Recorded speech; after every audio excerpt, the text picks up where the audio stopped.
Hi friends, welcome to Friends Canteen. என்னோட பேர் வந்து ரிச்சர்ட். எனக்கு குக்கிங்னா ரொம்ப இஷ்டம். சரி ஏன் வீடியோ பண்ணலாம்னு சொல்லிட்டு ஒரு ஐடியா தான். இன்னைக்கு வந்து நான் என்ன பண்ணலாம்னு இருக்குன்னா சிக்கன் கட்லெட் பண்ணலாம்னு இருக்கிறேன். நான் அதுக்கு வேண்டிய இன்கிரீடியன்ஸ்லாம் வந்து 3 பவுண்ட் சிக்கன், இது வந்து 2 ஆனியன் ஃபுல்லா கட் பண்ணி வச்சது, 2 பாயில் பொட்டேட்டோஸ், கொத்தமல்லி நல்லா சாப் பண்ணி வச்சது, ஒரு 6 பச்சை மிளகாய் நல்லா பொடிசா சாப் பண்ணது, 2 spoon ginger garlic paste, 1 spoon garam masala, 2 spoon மிளகாத்தூள், 1 ஸ்பூன் மஞ்சத்தூள், 2 எக்கு, 2 விதமான பிரெட் க்ரம்ஸ் யூஸ் பண்ண போறேன். ஒன்று வந்து சீசன் பிரெட் க்ரம்ஸ், அப்புறம் பேங்கோ பிரெட் க்ரம்ஸ் ஏன் யூஸ் பண்றேன், நல்ல கிறிஸ்பினஸ் கொடுக்க நான் பேங்கோ யூஸ் பண்றேன். நான் அப்புறமேல் காட்டுறேன் என்ன நான் பண்றதுன்ட்டு. இந்த சிக்கன் வந்து நான் இந்த பவுலில் போட்டு வச்சிருக்கேன் நான். ஸோ இதில் வந்து இந்த இன்க்ரீடியன்ஸ்லாம் ஆட் பண்ணலாம்.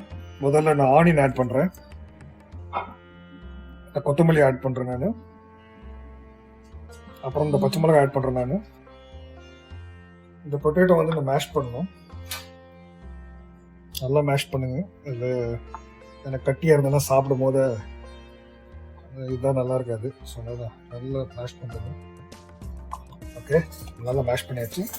இந்த மேஷ் பண்ணுற பொட்டேட்டோவும் ஆட் பண்ணுறேன் நான். 2 spoon ginger garlic paste add பண்ணி இப்போ நம்ம ஸ்பைசஸ் ஆட் பண்ணலாம்.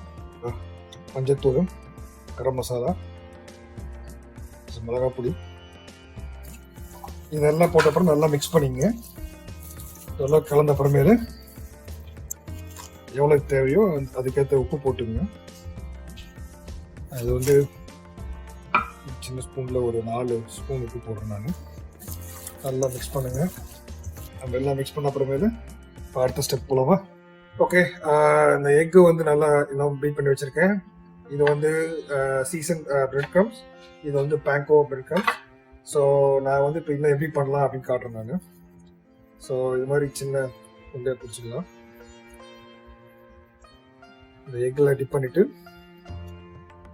முதல்ல இதில் சீசனில் வந்து சீசன் பிரெட் க்ரம்ஸில் போட போகிறேன் நான். ஓகே, ஸோ இதில் நல்லா இது பண்ணிவிட்டு நெக்ஸ்ட்டு வந்து நீங்கள் இது மாதிரி ரவுண்ட் ஷேப் பண்ணுறதுக்கு இது மாதிரி பண்ணுங்கள். அப்புறம் இந்த இதில் போடுங்க, இந்த பேங்கோவில் போட்டுட்டு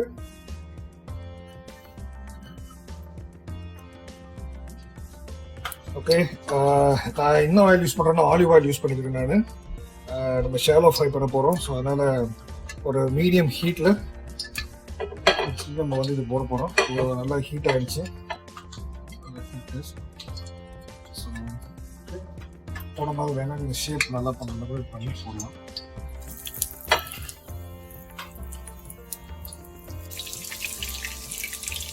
இந்த ஒரு சைடு வந்து ஒரு 2 நிமிஷம் வச்சுட்டு அதுக்கப்புறமேல இது திருப்பி போடுங்க. நான் வந்து ஃபோர்க் தான் யூஸ் பண்ணுவேன், அது ரொம்ப எனக்கு ஈஸியாக இருக்கும். கொஞ்சம் லைட்டாக அழுத்தி பார்த்தீங்கன்னா தெரியும். Chicken cutlet ready. நீங்கள் வந்து கெச்சப் வச்சு சாப்பிட்லாம், அப்படின்னா ஹாட் சாஸ் வச்சு சாப்பிட்லாம். ரொம்ப எம்மியாக இருக்கும். வீட்டில் செஞ்சு பாருங்கள். பிடிச்சிருந்தா சப்ஸ்கிரைப் பண்ணுங்க, அப்படியே அந்த லைக் பண்ணணும் கொஞ்சம் அழுத்தி விட்டுருங்க. பாய்.